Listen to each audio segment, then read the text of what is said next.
大家好，欢迎收看本周的一周多情。上一回我们提到，如萍和慧君不甩三太，决意参加诗诗和陈浩的大喜之日。陈浩牵着诗诗出来拜别父母，在两老面前向诗诗许下诺言，场面温馨感人。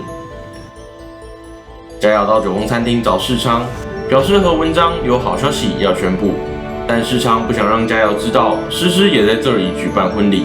佳瑶向世昌打听小飞的状况，世昌才知道，原来佳瑶不久前为了教训文章，意外害小飞溺水。佳瑶一副无所谓的样子，让门外的玉莲怒火中烧，决定教训佳瑶。世昌进到包厢，发现三太和天发也在。文珍当众宣布自己已经怀孕，文珍以为三太也会很开心杨家有后，不料天发白目的说出陈浩刚结扎的事，问文珍是不是想表示杨家一切都将落入自己腹中小孩手上。佳瑶和文珍一听，赶紧向三太解释，绝无此意。三太勃然大怒离去。佳瑶觉得自讨没趣，只好猛灌酒。玉莲借口要帮佳瑶换包厢，便带着两个人离开。此时偷偷传了明月和成功的婚纱照给佳瑶，佳瑶看到吓了一大跳，还收到一封简讯，上面写着：几乎你现在要把我害死，现在要把我害死，现在。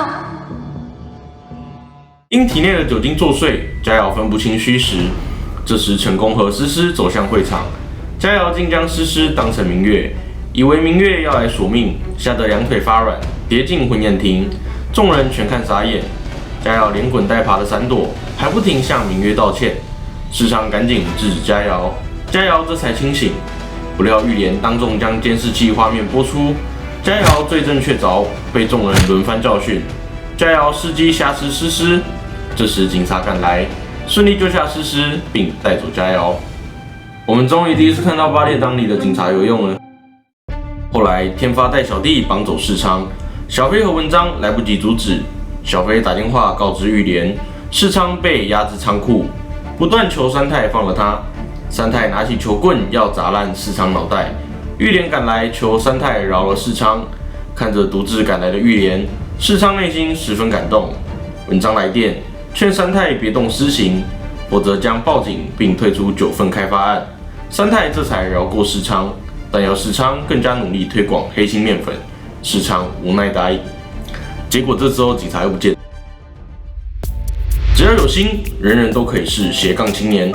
不知道从什么时候开始，成功晚上都会在酒吧驻唱，还博得落日歌神的封号。调酒师佑星和同事打赌要约成功出门，大家都不相信。佑星上前搭讪成功，表示前男友要来找茬，希望成功能假装成他的现任男友。成功本来不想理会，直到佑星提到自己是孤儿，激发起成功的恻隐之心。到了门口，佑星表示记错时间，但还是很谢谢成功。天发被三太斥责，独自在酒吧喝着闷酒。此时，有位名为 Jimmy 的男子上前打招呼。天发不记得认识他，但 Jimmy 寒暄热络，提到清源、三太等往事，似乎真的是杨家的老朋友。天发只好装熟。闲聊中 ，Jimmy 提到自己在国外开发了好几个游乐园，这次想在9份也开发新乐园，更准备要在台湾募资。天发觉得应该有助于杨氏集团，便自告奋勇安排 Jimmy 和三太见面。几天后 ，Jimmy 和三太见面，但表示自己已找到金主宏腾创投。一听到宏腾有投资，三太表示和罗总很熟，便提议一起去拜访罗总。两人一到罗总办公室，罗总诧异三太和 Jimmy 竟然也认识。三太问罗总怎么没告知游乐园的事，罗俊解释三太已投入大量资金在9份开发案上，以为不会有兴趣。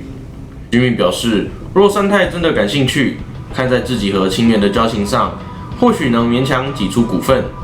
后来，三太私下派天发调查 Jimmy 底细。佳瑶听进妈妈对她的劝诫，下定决心要认罪，向警方坦诚犯案的过程。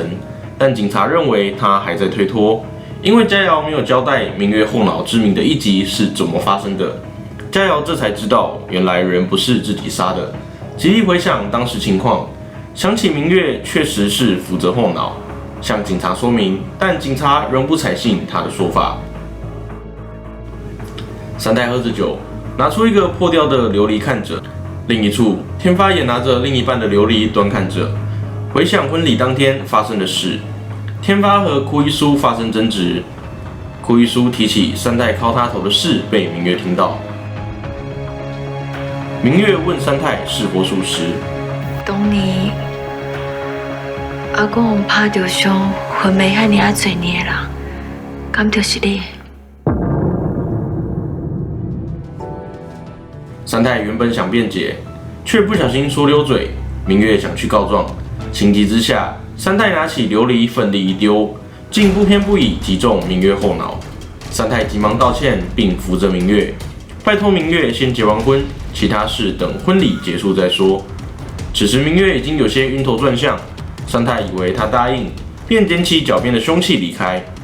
天发离开时，也将另外半个琉璃捡走，本想顺手丢掉，但想想还是先留着，以备不时之需。文贞到接见室见佳瑶，提出离婚要求，佳瑶不肯，拼命解释自己不是凶手，但文贞不为所动，甚至扬言要拿掉小孩。佳瑶崩溃怒吼，跪着强抓文贞的手，恳求原谅，却遭警察拉开。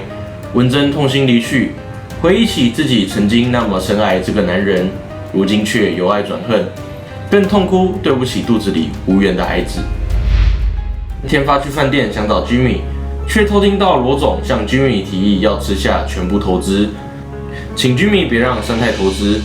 天发急忙赶回向三太报告，三太决定放手一搏，要天发安排自己和 Jimmy 见面。